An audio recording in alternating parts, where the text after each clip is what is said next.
Olá, pessoal. Sou a professora Selma e hoje nós vamos falar um pouquinho sobre a imigração no Brasil. Quem quiser acompanhar aí, livro de vocês, página 13 a página 19, capítulo 5. Então, primeiro, a imigração, ela desde o começo da história do Brasil, ele foi sendo ocupado por diversos povos e que promoveram o desenvolvimento e a identidade cultural e as atividades econômicas aqui do Brasil. E com o fim da escravidão, muitos imigrantes vieram da Europa e também da Ásia. Eles fugiam das péssimas condições de vida, as carências alimentares, também fugiam das guerras e da falta de emprego, e entre outras coisas. Esses imigrantes, eles vinham atraídos por melhores condições de vida, também por empregos e pelo desenvolvimento da economia aqui no Brasil.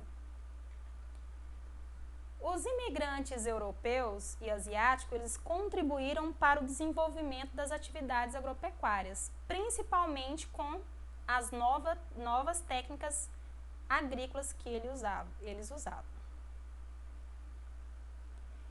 Os principais povos que vieram para o Brasil foram os africanos, entre os séculos XVI e XIX. Eles foram forçados a vir para o Brasil e viver em condições de escravizados. Eles chegaram nos portos do Rio de Janeiro e também na Bahia, e a maioria eram vindo de Angola, Moçambique e também da Nigéria. É inegável, né, na história do Brasil, negar a contribuição da cultura africana com a personalidade brasileira.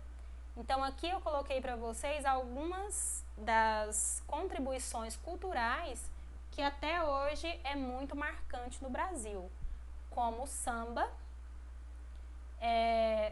vieram também as danças congada, que nós conhecemos aqui na região, também as cavalhadas.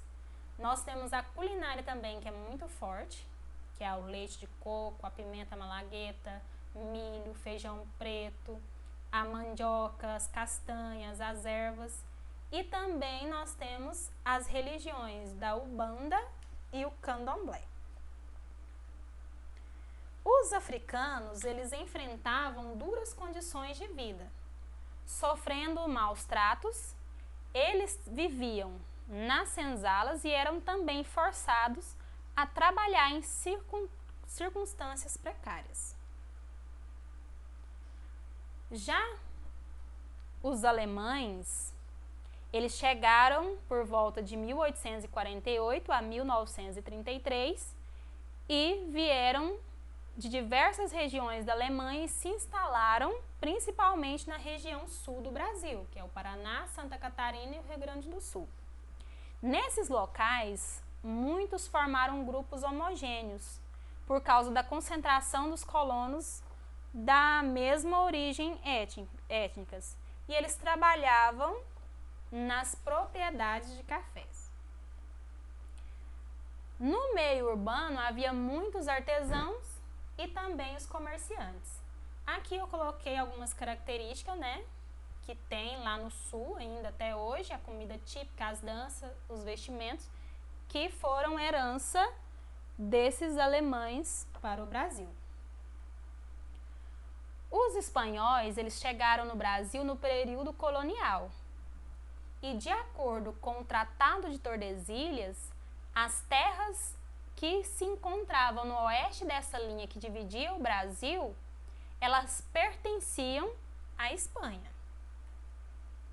E no Brasil, especificamente lá em São Paulo, esses espanhóis se dedicaram ao cultivo do café, da cana-de-açúcar e também da banana. Já os portugueses, eles vieram para o Brasil por volta do ano de 1500, desde o descobrimento do Brasil. A maioria desses portugueses se instalaram na Bahia e também no Pernambuco. E o principal objetivo deles era explorar a produção de açúcar. E tempos depois, outros portugueses vieram para trabalhar e explorar a mineração aqui no Brasil. Nós temos também a colonização italiana. Os italianos, eles foram o grupo mais numerosos a chegar no Brasil. Eles trabalhavam nas plantações de café no estado de São Paulo. E já no Rio Grande do Sul, na região de Bento Gonçalves, eles intensificaram a produção de uva para a fabricação de vinhos e exportação. Já os japoneses, eles vieram um pouco tardio para o Brasil, foram na primeira década do século XX.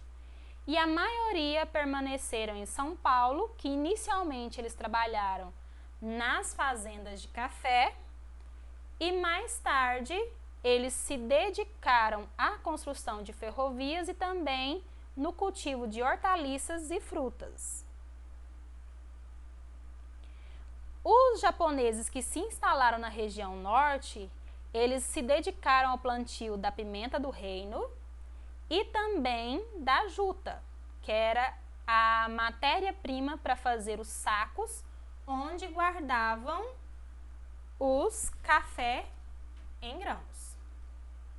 Ao falar de imigração, nós também temos o êxodo rural, que não é uma imigração, mas sim uma migração. Essa é a mais importante migração interna e ela acontece em todos os países, que é a mudança do campo para a cidade. Então, isso é chamado de êxodo rural. Geralmente, quando migram para a cidade, as pessoas elas estão em busca de melhores condições de vida. E muitas vezes isso acontece por vários motivos.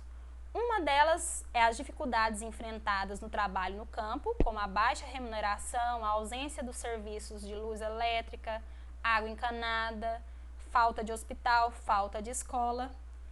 E também por as grandes cidades ser uma atração, oferecer boas oportunidades de emprego, assistência médica, escola e assim por diante. O êxodo rural, ele não significa melhoria de vida. E ao chegar às cidades, é comum que por falta da qualificação, muitas pessoas não encontram emprego e a renda que se esperam. E o êxodo rural, ele é um grande responsável também pela expansão da população e também influencia nos fluxos migratórios, que é a mudança de um estado para outro, de uma cidade para outra, da fazenda para a cidade e assim por diante. A forma como a população se distribuía no território brasileiro, ela começou a se alterar a partir de 1940, como nós vimos aí no mapa. A região Nordeste, o pessoal da região Nordeste migraram para Sudeste e assim por diante. Depois de 60 a 70, grande parte dessas pessoas também foram para o Norte e assim por diante. A forma como a população se distribuía no território, né, ela começou a se alterar e a partir daí se foi observado o desenvolvimento de muitas indústrias e também pelo cultivo do café, que estimulou, assim, a industrialização e a urbanização. E a partir de 1950, a migração no território brasileiro, ela ocorreu com mais intensidade. E por causa das longas secas e as más condições da vida no Nordeste, os nordestinos se mudaram para São Paulo, é o que vimos no mapa. E especificamente nas indústrias, elas cresceram e também se diversificaram, dando oportunidade então de uma vida melhor para essas pessoas que almejavam uma vida melhor. Ok? Então essa foi uma parte da página 13 a 19. Até a próxima aula e bom estudo.